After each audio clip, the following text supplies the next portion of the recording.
On a UC plus UR est égal à E. On a l'intensité dans le même sens de E, alors que UC et UL sont de sens, UR sont de sens opposé de I. Donc UC plus UR est égal à E. UC est égal à quoi? Q sur C. UR est égal à RI. Et ici, il reste E. On va multiplier par C fois RC. On sait que I est égal à dérivée de Q est égal à EC. C'est l'équation différentielle vérifiée par la charge Q. On va passer à la deuxième question. Trouvez en fonction des paramètres du circuit les expressions des constantes A et alpha pour que la solution de cette équation différentielle s'écrit sous la forme. Donc, la solution de l'équation différentielle, on va écrire pour la deuxième question. On a l'équation ou l'expression de l'équation différentielle. Comme ça. A, C, E. L'expression de la solution est égale à 1 moins exponentielle moins t ou moins alpha t. Moins alpha t. Il nous demande de déterminer les expressions de A et alpha par les valeurs qu'on a dans les données. Donc, pour ça, on remplace on note ça, c'est étoile. On va remplacer RC fois les dérivées de A, 1. On va simplifier ça. A moins A exponentielle moins alpha t sur dt plus A 1 moins exponentielle moins alpha t est égal à C1. La dérivée d'un nombre est égale à 0. Donc, il nous reste la dérivée de moins A exponentielle moins alpha t. Donc, elle va nous donner RCA alpha exponentielle moins alpha t plus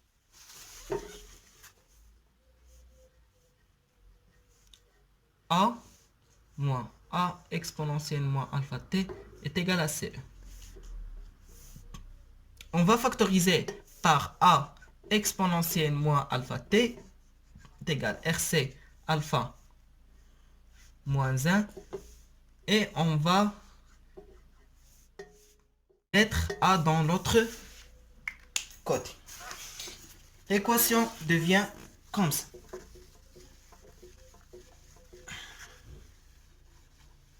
Donc, l'équation va être vérifiée si et seulement si. On sait que A et exponentiellement alpha t sont différents de 0. Donc ça, si RC alpha moins 1 est égal à 0 et CE moins A est égal à 0. On va trouver que RC alpha est égal à 1 et A est égal à CE. Ce qui implique que alpha est égal à 1 sur RC et A est égal à CE.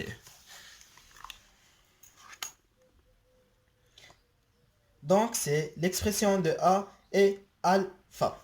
Pour que la solution de l'équation s'écrit sous la forme de A1 moins exponentielle alpha t. On va passer à la troisième question.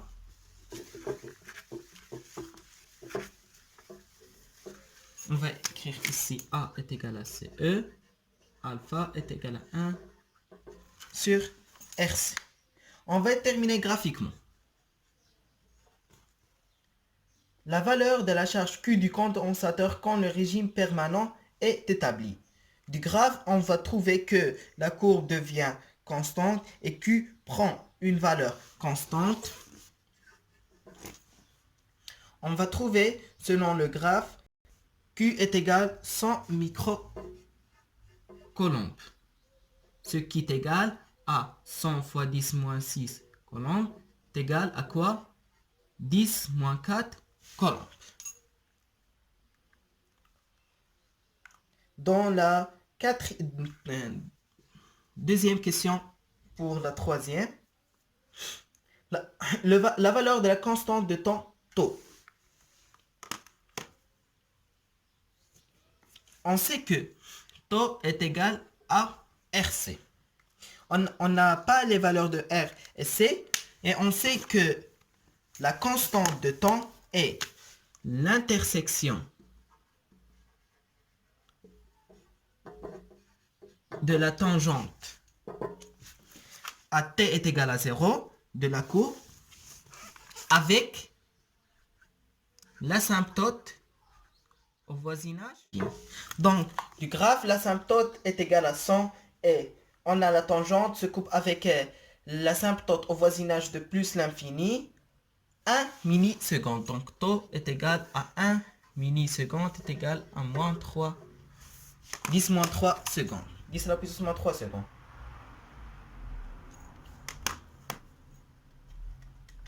On va passer à, on va noter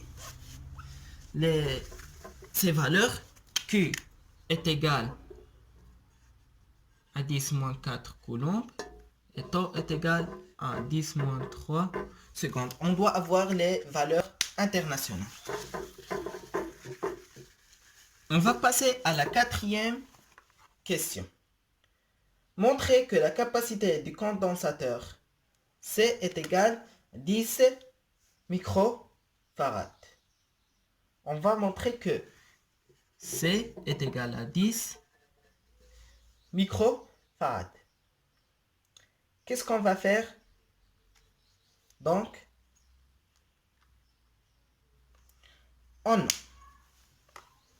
d'après l'équation différentielle, on a RC dérivé de Q de T plus Q est égal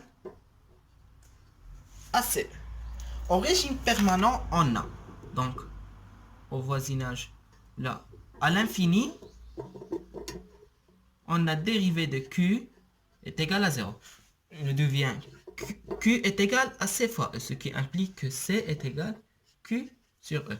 C est égal 10 moins 4 sur 10 est égal 10 moins 5 farads. Donc, ce qui est égal à 10 microfarads. On multiplie fois 10 à la puissance 6. La cinquième question. Trouvez la valeur de la résistance R. Donc, on sait que taux est égal à RC. Donc, ce qui implique que R est égal à taux sur C.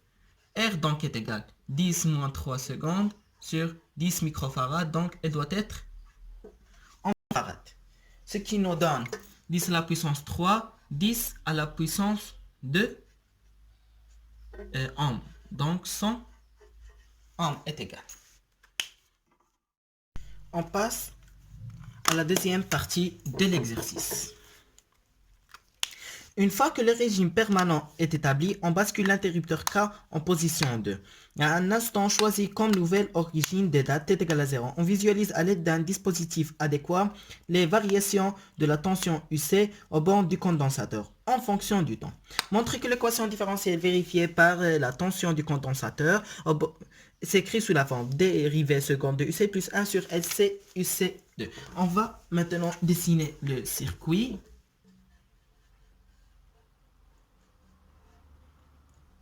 UC comme ça, C, L. Donc, en appliquant la loi d'addition des tensions, on va obtenir UC plus UL est égal à 0. On sait que Q est égal à UC fois C. La dérivée de Q est égale à la dérivée de UC, ou C fois la dérivée de UC. I est égal à C fois la dérivée de UC sur dt. UC, donc, elle reste comme elle est. UL est égal à RI plus L dérivée de I sur dt. Alors, puisque R est égal à 0, donc on obtient UC plus L fois C fois la dérivée seconde de UC. On obtient à la fin, après la division sur LC, on obtient l'équation différentielle demandée. On passe maintenant à la deuxième question. La deuxième question dit l'une des courbes A, B et C de la figure 3 représente pour cette expérience l'évolution de la tension UC. Indiquez la courbe qui représente l'évolution de la tension UC lors de cette expérience et justifiez votre réponse. Pour la courbe A, on a les oscillations ou en général, on va étudier en général le cas. Ce circuit SC est idéal. Pourquoi? Car la résistance totale est égale à 0. Donc les oscillations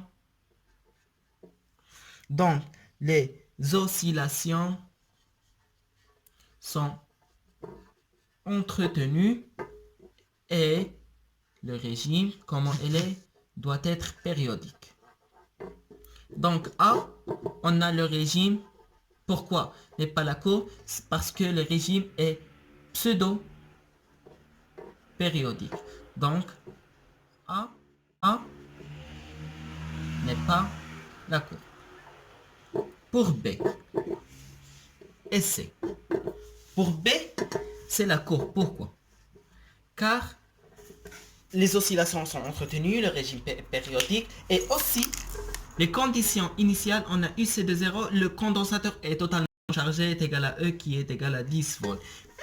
Mais ce n'est pas la courbe, ce n'est pas la courbe. Pourquoi? Car UC0 est égal à E, on sait qu'elle est 10 volts, est différent de 0. Dans la courbe C, UC0 est égal à 0 volts. Donc la courbe qui représente la tension au bord du condensateur, c'est la courbe B. On passe à 2. Trouvez la période T0 de l'oscillation SC. On sait que la courbe B représente la tension au bord du condensateur. Elle est sous cette forme.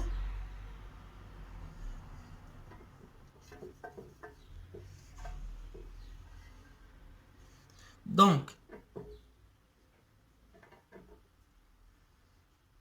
la période T0, c'est ça. T0 est la distance parcourue par l'onde pendant le temps que l'onde fait pour parcourir la distance lambda.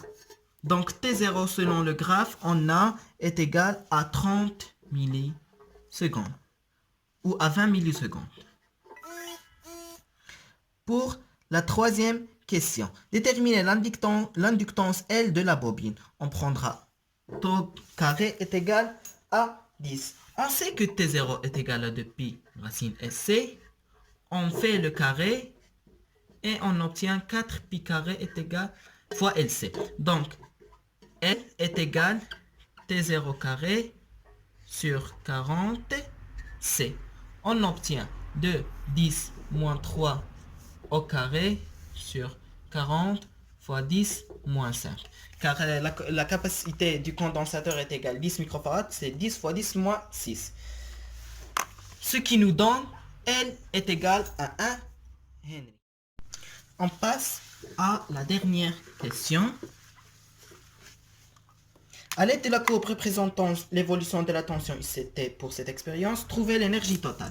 On sait que l'énergie totale est égale à l'énergie électrique plus l'énergie magnétique. Puisque le régime est périodique, les oscillations sont entretenues, l'énergie totale est constante. Et on a l'énergie totale à T égale à 0 est égale à E. L'énergie électrique à T égale à 0 est égale à plus l'énergie magnétique à T est égale à 0. On sait qu'à T est égale à 0, la tension est maximale au bord du condensateur. Donc l'énergie électrique est maximale. Et puisque l'énergie électrique est maximale, l'énergie magnétique est égale à 0. Donc l'énergie totale est égale à 1 demi U carré max fois C. Ce qui nous donne 1 demi fois 10 au carré fois 10 moins 5. Ce qui nous donne 5 fois 10 moins 4 joules. On passe à la dernière question. On déduit une énergie magnétique emmagasinée dans la bobine à l'instant T1 est égal à 12 millisecondes.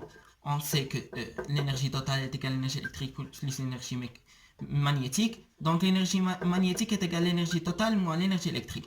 À T est égal à 0, l'énergie magnétique au bord de la bobine est égale à l'énergie totale, puisqu'elle est constante, donc elle ne varie pas au cours du temps, moins l'énergie électrique au bord de la bobine à l'instant T1. Donc, on remplace par U carré 1 fois C. Du graphe, on trouve à T1 est égal à 12 millisecondes, que la tension au bord du condensateur est égale à moins 8. Donc, moins 1 demi fois moins 8 au carré fois 10 moins 5. On obtient l'énergie magnétique au bord de la bobine à T est égal à 12 millisecondes, 1,8 fois 10 moins 4 joules. À cette partie, on a terminé notre séance pour